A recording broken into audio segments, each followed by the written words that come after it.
Feche seus olhos. Continue nessa atmosfera, porque você está na casa do seu Pai. Deus, eu te agradeço. Eu te agradeço por mais essa noite, Pai, que nós estamos na Tua presença. Porque constantemente nós estamos, Senhor, embaixo das Tuas asas. Eu te agradeço pelo Teu poder. Eu te agradeço porque Tu és bom, Senhor. Eu te agradeço porque Tu és o nosso Pai. Eu te agradeço, Senhor, porque todos os dias das nossas vidas Tu estás conosco. Obrigado, Senhor, porque Tu és nosso auxílio. Tu és Deus, Senhor, de perto.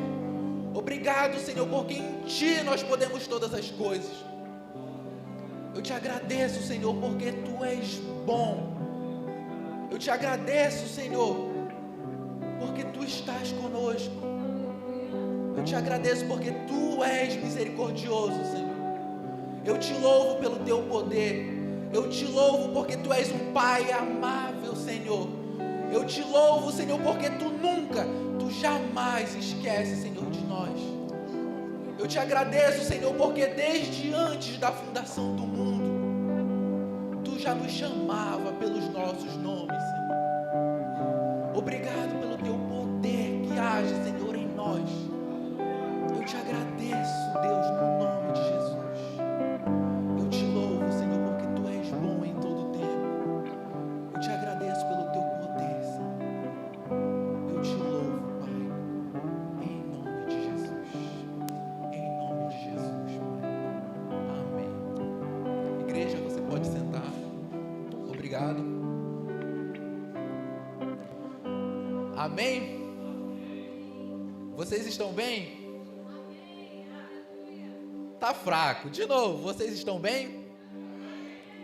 Aleluia. Sabe, igreja? Vocês estão na casa do Pai. Sinta-se à vontade. Hoje é mais um dia que nós temos o privilégio de falar do Senhor. É mais um dia bendito que Ele fez para cada um de nós. Se alegre, porque é a alegria do Senhor que é a nossa força. Amém? Então, igreja, do que nós vamos falar? Nós vamos falar de Cristo, daquele que é o autor, que é o consumador da nossa fé. Nós vamos falar daquele que nos justificou para uma nova vida, porque nós fomos justificados. Amém? Glória a Deus. Deus é bom. E desde o princípio Ele tinha um propósito para mim e para a sua vida. Porque Deus é um Deus de propósito. Você não é alguém órfão, abandonado. Existe um propósito para a sua vida. Satanás, o enganador, ele tenta enganar, dizendo que você não é nada, ou que você não é ninguém, mas Deus tem um propósito para a sua vida. Por isso que em todo momento você tem que se alegrar, porque Deus é bom em todo momento com você. O propósito da sua vida já se cumpriu, porque você tem que se posicionar em fé, porque Deus te chamou para um propósito. Ah, Renato, mas eu me sinto cansado. Irmão, é até 120 anos. Se você já está cansado, comece a declarar, porque é até 120. E não morre antes disso. Porque o propósito do Senhor tem que se cumprir na sua vida. Porque é Ele que gera em você. É Ele que efetua também esse propósito. Amém? Então, esse propósito do Senhor se manifesta nas nossas vidas como? A partir do nosso entendimento daquilo que o Senhor projetou para nós. Por quê? Se nós olharmos para a vida de Cristo, para o ministério dele aqui, nós vamos pensar o quê? Que lá na cruz acabou? Não, irmão. Lá na cruz começou. Os discípulos caminharam com Cristo os 3 anos. E quando ele foi preso, só ficou João. Porque o ser humano tem, por essência, ansiar por um líder político, alguém forte que vai libertar o povo por meio de guerras. Mas não é. Lá na cruz começou aquilo que Cristo veio fazer. Ele falava e falava a eles que ele ia ser preso, ele ia sofrer tortura, por amor de você, por amor de mim. E quando aconteceu, eles se assustaram, porque eles não tiveram o discernimento. Mas lá na cruz, não terminava a vida de um grande mestre, de um grande professor, de um grande rabino. Cumpria-se aquilo que Deus tinha projetado desde lá do princípio, quando ele falou que viria um que ia ferir a cabeça da serpente. Então, lá na cruz, Cristo viu o Espírito Santo vindo sobre aquele povo em Atos. Cristo viu Saulo se convertendo e tendo um grande ministério. Ele nos viu aqui em 2025. Lá na cruz, Cristo nos viu. Porque estava começando, irmão. E o propósito do Senhor para a sua vida é bendito. É maravilhoso. Amém? Glória a Deus. Vamos lá. Mateus 11, 28. Eu vou ler na NVI, tá bom? Mateus 11, 28. Amém? Venham a mim todos os que estão cansados e sobrecarregados, e eu darei descanso a vocês. Tomem sobre vocês o meu jugo e aprendam de mim, porque eu sou manso e humilde de coração, e vocês encontrarão descanso para a alma, pois o meu jugo é suave e o meu fardo é leve. Irmão, você que anda aflito, o fardo do Senhor é leve, o jugo dele é suave, porque em Cristo é um lugar de descanso. Em Cristo é um lugar de descanso. E a nossa aliança com o Senhor não se baseia em religiosidade, se baseia em justificação. Renato, o que é justificação? É o jugo suave, o fardo leve que você tem para estar na presença de Deus. Quando Cristo disse lá na cruz, está consumado, e o véu do templo se rasgou de alto a baixo, o véu que separava o Santo dos Santos do lugar santo. Por quê? O Santo dos Santos era o lugar que ficava a Arca da Aliança, o lugar que ficava a presença de Deus. E só poderia entrar ali o sumo sacerdote uma vez por ano para perdão dos pecados do povo. Quando Cristo disse, está consumado, esse véu se rasgou de alto a baixo. O que isso quer dizer? Que foi uma ruptura divina, porque foi de alto a baixo. E nós temos hoje livre acesso à presença de Deus. E eu digo mais que isso, irmão. Se rasgou de alto a baixo porque Deus saiu para te encontrar. Porque Deus, desde o princípio, ansiava por ter encontros e encontros contigo e comigo. Lá no Éden, ele se encontrava com Adão. Ele falava com Adão. Esse é o propósito de Deus, é ter encontros e encontros contigo, para você não chamar ele de Deus, um Deus distante, mas para você chamar ele de Pai. E mais do que isso, para você chamar ele de Papai, porque ele cuida de absolutamente tudo na sua vida.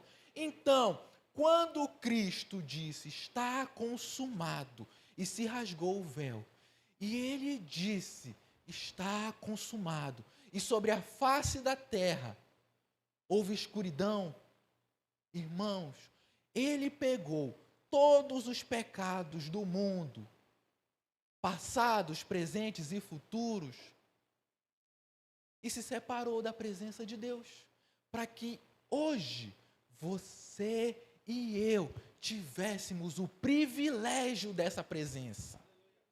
houve uma troca divina, porque ele foi um cordeiro perfeito. João Batista falou: eis o Cordeiro de Deus que tira o pecado do mundo. Por isso, irmão, ninguém pode te acusar, porque Cristo tirou o pecado do mundo quando ele disse: está consumado. Aleluia! Glória a Deus, Deus é bom. Então, irmãos, se o nosso relacionamento não se baseia em religiosidade, mas se baseia em justificação, porque tudo é do Senhor, tudo é para Ele, tudo é por Ele, eu convido vocês a abrirem suas Bíblias em 2 Coríntios, capítulo 5, versículo 17. Eu vou ler em NVI, tá? 2 Coríntios, capítulo 5, versículo 17. Capítulo 5, versículo 17. E assim, se alguém está em Cristo, é nova criatura. As coisas antigas já passaram. Eis que se fizeram novas. Eu vou ler agora na Almeida Revista Corrigida. Assim, se alguém está em Cristo, nova criatura é. As coisas velhas já passaram. Eis que tudo se fez novo. Deus é um Deus maravilhoso. Porque, irmão, tudo se fez novo. A condição de pecado que o homem tinha não era por prática, era uma condição de existência. O cidadão existia por aquilo que Adão fez, ele era pecador, ele estava condenado à morte, ele estava distante de Deus, separado. Por isso que existiam profetas, sacerdotes, que se conectavam pelo povo com Deus. Ou seja, não era por prática que o cidadão era pecador, era uma condição de existência. Mas em Cristo, tudo se fez novo, as coisas velhas passaram. Irmão, tudo se fez novo. Se você tiver uma casa e você fizer uma reforma, a reforma não torna a casa nova. Você só reforma. Mas tudo se fez novo. Por isso que é preciso nascer de novo. Nascer de novo, porque tudo se faz novo em quem? Em Cristo. Não contente. Eu já li em 2 linguagens, eu vou ler agora na amplificada. Segura aí, não precisa colocar. Portanto, se alguém está em Cristo, isto é, enxertado, unido a Ele, pela fé nele como Salvador, é nova criatura, renascido e renovado pelo Espírito Santo. As coisas velhas, a condição moral e espiritual anterior, já passaram. Eis que surgiram coisas novas, porque o despertar espiritual traz uma nova vida. Tudo isso, irmãos, é em Cristo, porque seria muito bom se nós estivéssemos ao lado de Cristo, né? Porque Cristo está à destra do Pai e a gente pode ficar ao lado de Cristo, mas é muito melhor do que isso. Nós estamos em Cristo, irmãos. Uau! Tudo se fez novo na minha e na sua vida, porque Deus é um Deus bom. O tempo todo Ele é bom. Se nós formos para o povo que ficou no deserto, o povo que entrou na terra prometida, e Deus deu as ordenanças para eles, ele falou, se vocês fizerem tudo isso, me obedecerem, será bendito na cidade, no campo, mas também tinha as maldições. Se você não cumprir, acontecerá isso, isso e isso, tal doença, virá doença sobre a pele. Aí tudo bem, você pode ver lá todas as doenças, mas está dito, e até as aqui não nomeadas. Então, se não cumprisse, maldição. Mas Deus é um Deus bom. Ele manifestava o seu favor mesmo diante do povo. Quando tudo apontava para Cristo na antiga aliança, como eu já falei e vou tornar a repetir. Quando você lê o Antigo Testamento, você tem que procurar Cristo. Cristo está no Antigo Testamento. Então vamos lá. Se o povo seguisse todas as normas, todos os mandamentos, as 603 ordenanças, tudo lhe iria bem. Porém, se eles descumprissem uma, como Cristo disse, seriam réu de todos e tudo iria mal. Porém, Deus, sendo um Deus amoroso, Ele cuidava do seu povo. Por que até hoje o povo que habita em Israel é um povo bendito? Porque é um deserto, e nesse deserto mana leite e mel. Num deserto onde muitos povos, muitas nações têm interesse. Porque é uma terra bendita. Porque o Senhor tinha um propósito com aquele povo. Se eles não cumprissem, seriam condenados. Mas Deus, sendo bendito, ele criou um sacrifício anual. Ou seja, todo ano o sumo sacerdote sacrificava pelo povo. E ele aspergia o sangue do sacrifício sobre a arca, no caporete, ou no propiciatório, no local da presença de Deus. E por um ano, Deus via o sacrifício. Então, tudo aquilo de ruim que viria sobre o povo que não cumpriu, era perdoado. Mas era um sacrifício temporário. E se repetia ano após ano após ano. Porém, o sacrifício do Cordeiro perfeito, que eu falei há pouco, foi uma única vez. E ele foi perfeito. E Deus é tão bondoso que esse sacrifício aboliu tudo que é de ruim, mas manteve tudo aquilo que é bom. Porque Deus cuida de você. Você não é um órfão, você não é. Deus te ama, Ele te chama pelo seu nome. Aleluia. Então, se nós formos ao primeiro milagre de Jesus, qual foi o primeiro milagre de Jesus? Ele transformou a água em vinho. Por que esse tinha que ser o primeiro milagre? Por que não poderia ser uma cura? Tinha que ser esse. Porque Cristo testificava para aquilo que ele tinha vindo. O que aconteceu? Eram 6 talhas, nós podemos ler lá em João, capítulo 2, versículo 6. Eram 6 talhas de pedra. Pedra, na Bíblia, significa lei. Jesus manda que essas talhas sejam completas de água. E ele faz com que essa água se torne vinho. É muito simples. Números na Bíblia têm também significado. 6 é o número do homem. Talha significa pedra, ou seja, a pedra significa lei. A lei é algo pesado, algo que o homem não conseguiria cumprir. E vinho na Bíblia fala sobre festejo, alegria. Ou seja, Deus, para o homem, cumpriu a lei para a sua alegria. Porque ele veio para todo o povo, para toda a língua e para toda a nação. Então hoje nós podemos estar aqui em Ananindeua, sendo igreja, não sendo o povo de Israel, porque Cristo veio para nós também. Ele veio para todo o povo. Por isso que esse tinha que ser o primeiro milagre. Porque ele fala que ele veio tornar aquilo que era pesado, difícil, em alegria, em festa. É por isso que esse tinha que ser o primeiro milagre. Porque Deus, Jesus, falava a respeito daquilo que ele veio fazer.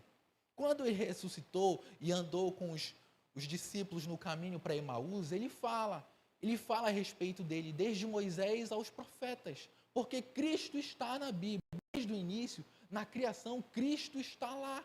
Cabe a você, que é um sacerdote, descobrir isso, porque é precioso para você descobrir isso.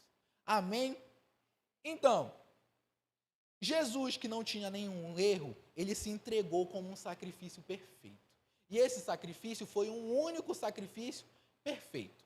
Por isso, em 2 Coríntios, capítulo 5, versículo 21, eu vou ler na Nova Almeida atualizada. Está escrito assim. 2 Coríntios, capítulo 5, versículo 21. Aquele que não conheceu o pecado, ou seja, Jesus, Deus o fez pecado por nós, para que nele, em Cristo, fôssemos feitos justiça de Deus. De novo, aquele que não conheceu o pecado, ou seja, Jesus, Deus o fez pecado por nós, para que nele fôssemos feitos justiça de Deus e tivéssemos esse privilégio, como filhos, de estar na presença de um Pai amoroso e querido, que cuida de absolutamente tudo. Se é uma espinha que te incomoda, Deus te ama. E você pode declarar sobre essa espinha, porque Ele é um Pai amoroso, que deu o seu único filho, por amor de você. Irmão, tudo aquilo que Jesus não era, ele se fez. Tudo aquilo que ele não era, ele era perfeito, ele não tinha defeito. Quando Pilatos condenou Jesus, ele falou: não há erro nesse homem. Quando Judas traiu Jesus, ele disse: eu traí sangue inocente, porque não existia erro em Cristo. Mas ele pegou todos os erros da humanidade e absorveu, e nos deu toda a sua essência, toda a sua santidade, tudo aquilo que ele era, tudo aquilo que ele é, ele nos tornou também, porque Deus é um Deus bom. Aleluia! Ah, Renato, eu não concordo com isso, eu não acredito. É mesmo? Então vamos lá. 1 Samuel capítulo 18. Eu vou ler na NAA de novo, tá bom? 1 Samuel capítulo 18, versículo 1. Depois de Davi ter falado com Saul, a alma de Jonatas se ligou com a de Davi numa profunda amizade. E Jonatas o amou como a sua própria alma. Naquele dia, Saul reteve Davi e não permitiu que ele voltasse para a casa de seu pai. Jonatas e Davi fizeram uma aliança, porque Jonatas o amava com a sua própria alma. Jonatas tirou a capa que vestia e deu a Davi. Deu também a sua armadura, inclusive a espada, o arco e o cinto. Irmãos, na antiga aliança nós temos que procurar Cristo. Jonatas era quem? Filho do rei. E ele deu a sua capa de realeza para Davi. Por que ele deu essa capa de realeza para Davi? O que Davi tinha para dar para ele? Absolutamente nada. Provavelmente mau cheiro, porque ele era pastor. E por que ele deu essa capa? Ele era filho do rei. Jonatas aqui está tipificando Jesus. Ele entregou toda a sua realeza para Davi, que não tinha absolutamente nada para dar para ele. Porque Jonatas amou Davi, assim como Cristo nos deu a sua realeza, porque ele nos amou. Nós não amamos ele primeiro, ele que nos amou e entregou toda a sua realeza. Deus é um Deus magnífico. Você não precisa fazer absolutamente nada, porque a justificação é pela fé.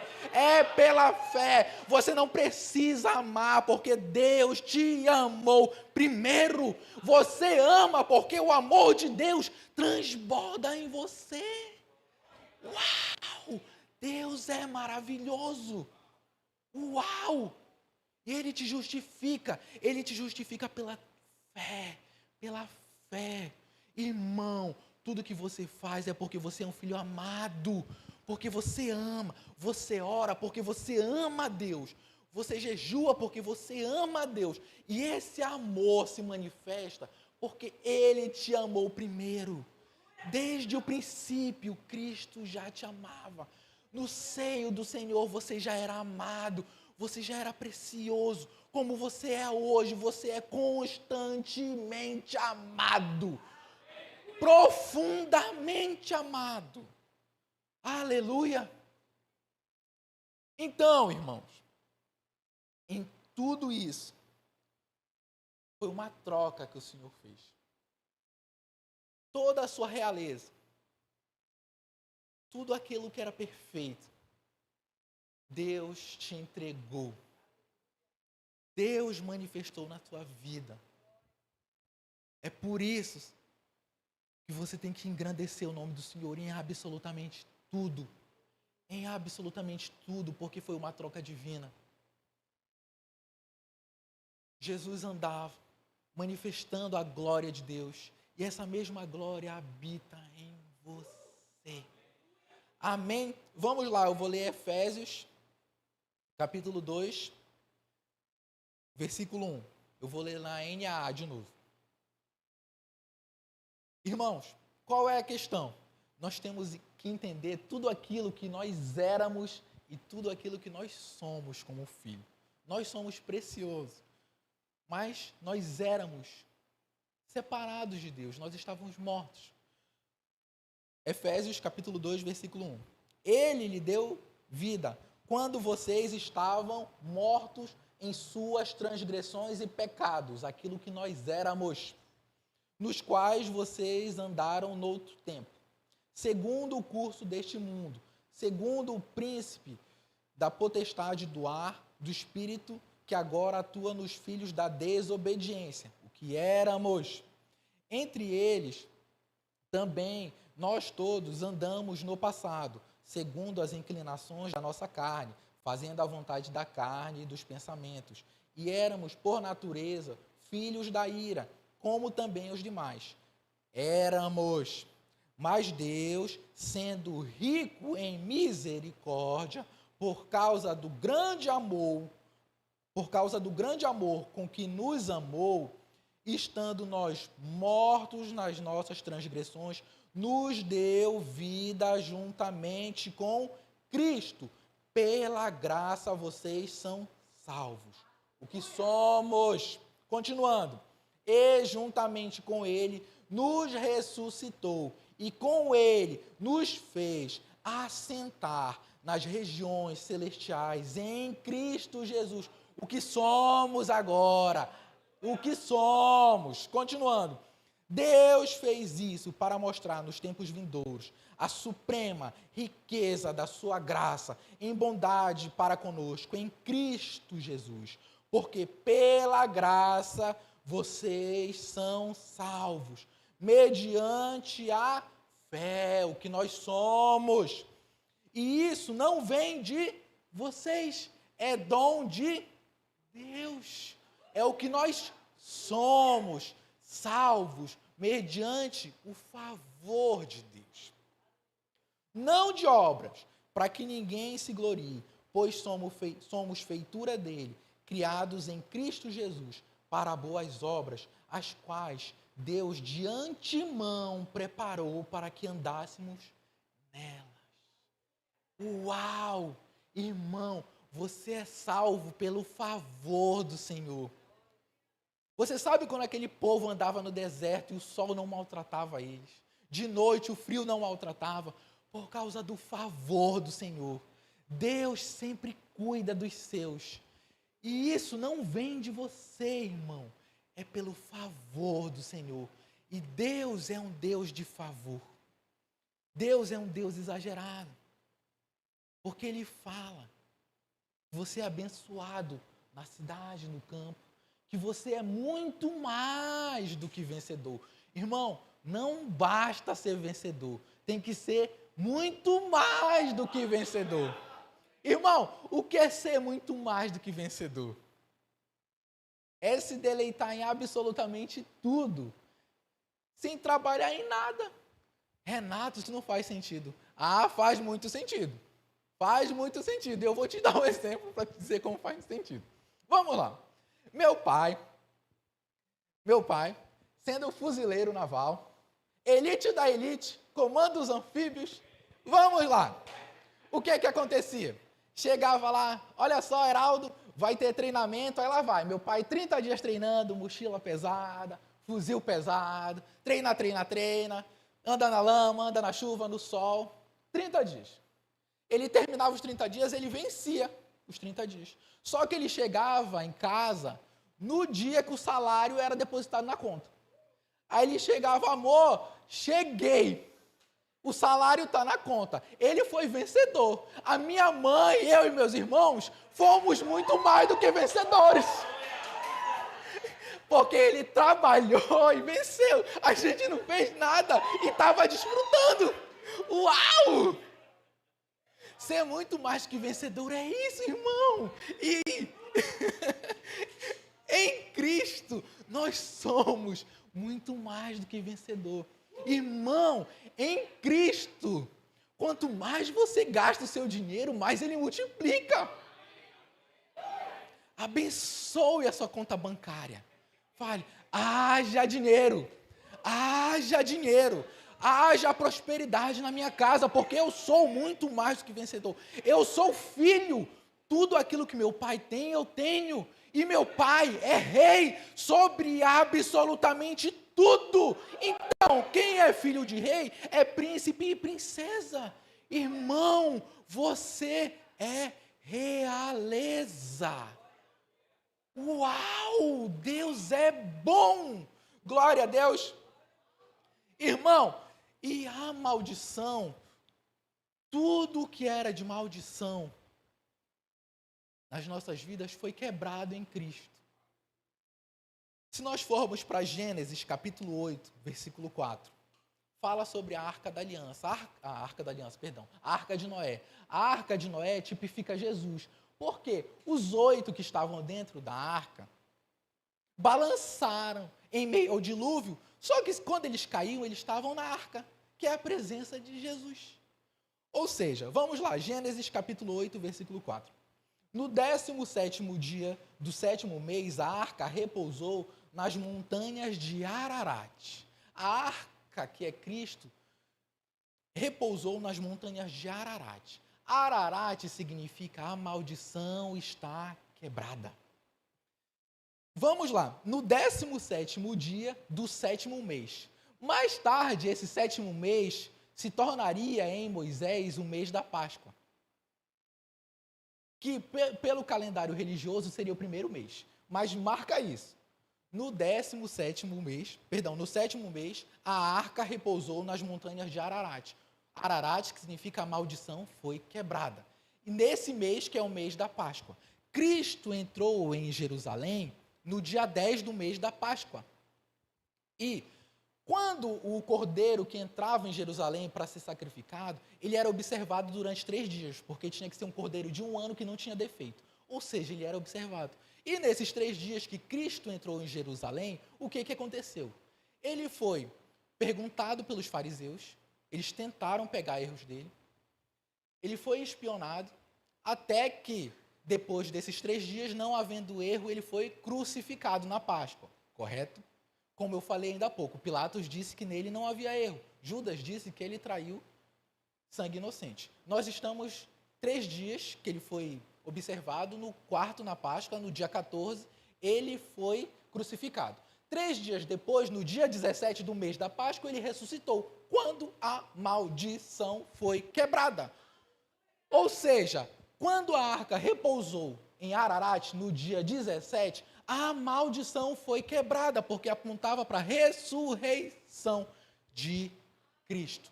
E é por isso, irmão, que a maldição foi quebrada. Ah, Renato, foi quebrada a maldição hereditária que existia lá do meu bisavô. Não, irmão, foi quebrada lá em Adão. Ou seja, não existe maldição sobre a sua vida. As guerras, as lutas, as situações que você enfrenta, irmão, são situações já vencidas. Porque lá na cruz, Cristo venceu o inimigo. Ou seja, Satanás não é um feroz leão. Ele é um pobre gatinho. Porque Cristo triunfou.